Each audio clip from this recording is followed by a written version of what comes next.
morning, wherever in the world you are. I'd like to dedicate this entire show to our marvellous Dave, and will be my farewell show this evening, or today even. It's been an absolute blast here, I have to say. And my farewell show is entitled Love is in Everything. And I'd like to start by a quote by Ralph Waldo Treen. Love is in everything. It is the key to life, and its influences are those that move the world.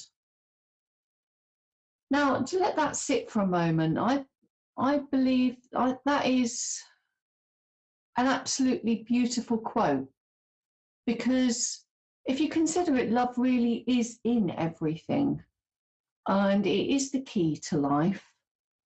And within its influences, it can influence us into our behaviour, how we connect and respond with people, but also how we connect and respond to ourselves, which really, if you consider it for a moment, is our greatest relationship of all. Because other relationships may come and go, but the relationship that we have with ourselves is constant. And I'd like to read something that I wrote a little while ago, and it is actually entitled Love is in Everything. Oh, hang on, a little bit unprepared there. Please excuse me, ladies and gentlemen. So many believe that fear and other shadow states is an absence of love, whereas really it is because of love these states of being exist to begin with, in just the same way as a shadow is formed from the sun's rays. When the sun is gazed upon in the sky, the shadow that casts upon the floor is a result of us standing in our own way, interrupting the rays so that they can no longer fall, illuminating and nurturing that which we were destined to fall upon. This is the same as the mind. When the rays of God, and that is your God and whatever the creative life force means to you, and love are allowed to reach their destinations, their shine is uninterrupted. When we stand in the way of ourselves, it is the interrupted rays that harbour the shadows where other states begin to fester and take root, be that fear, anger, or another state of being. But yet, when we move out of our own way, when we stop comparing ourselves to others, which can be the root of jealousy and feelings of inadequacy, or when worry moves the mind from trust and faith into fear, the rays from God, from Spirit, are allowed to fall uninterrupted again. When we allow this to happen, when we recognise that fear and love are opposite sides to the same coin, when we can say to fear, "Fear, thank you for loving me so much that you're committed to keeping me safe." And when we can say to fear that I love you, and by saying I love you to fear, we're bringing it into our hearts. And it is only then that we can truly be free. Now, love is the force that connects the physical world with that of spirit. It is the driving force that connects, as I said, the both worlds. And in all my work that I've done between the worlds, as a medium, as an ambassador, as a bridge between the worlds and a healer, I have never had a communicator come forward with any other message than that from love.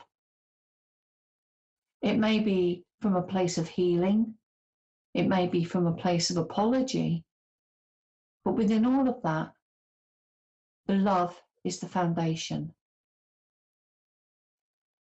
And so that connection between people is eternal. that connection between your loved ones that have gone home before is eternal. But I do have to say that depending on the situation, if one soul wants to make up with and make amends to another soul, and yet that other soul isn't quite ready for that for whatever reason, then it will only happen when it's for the highest good of both. So I'll just reiterate that.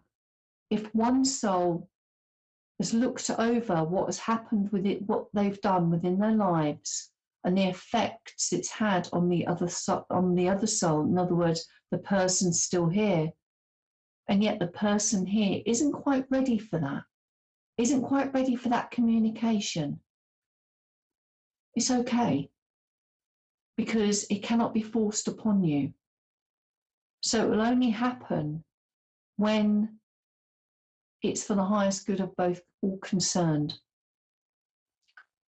And that soul, that person that has done these misdemeanors in whatever capacity it is, they may well be waiting and standing there, figuratively, of course, waiting for when the time is right and when that other person says, yes, okay, I'm ready now. That's okay, because it is free will choice of the soul as to if and when that happens. So if you consider it, I know that within my work, I've had people that have had extreme and traumatic experiences, and they haven't wanted that connection with that said person. And that's okay. And it's like a weight that's lifted off their shoulders, because they hear a lot of times, oh, well, you'll make amends when, your time comes. But they haven't wanted to face that person. They haven't wanted to see them. So I suppose I'm sharing it because in case there's somebody that's going to watch and listen to my show this evening that may be in that position, I'm going to say that it's okay. It's okay to say no. It's okay to say no. And it won't happen without your consent. As I said, for the highest good of all concerned. And so all of that aside, my lovelies, when we move out of our own way, we allow the miracles manifest within our lives. And when we move out of our own way and we allow those miracles to manifest, we allow ourselves to reach our full potential. Because low self-esteem is a bit like driving through life with a handbrake on. And that may sound a bit silly, but if you consider when you're putting yourself down, how can you shine when we're so caught up in berating ourselves, so to speak? Because spirit, the way that spirit sees us and the way that God sees us, and whatever that creative life force means to you, because our relationship is very, very personal. It's something that completely lost my train of thought. I do apologise, ladies and gentlemen. It left the station without me then. When we stand in the way of ourselves, and when we berate ourselves and we see ourselves as anything less than,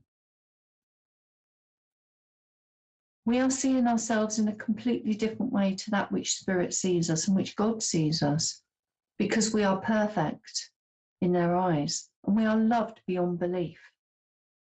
And with that love, that we are loved beyond belief, we can achieve anything we set our minds to. It may be difficult, there may be circumstances that need to be overcome, but it is there for us to take the opportunities that are presented to you. Because the amount of times that we pray and yet don't make the space for the responses, and we don't make the space for the responses because maybe we're worrying so much. And within that worry is like praying for what we don't want. And when we pray for what we don't want, that is counterproductive, isn't it? Ladies and gentlemen, it really is.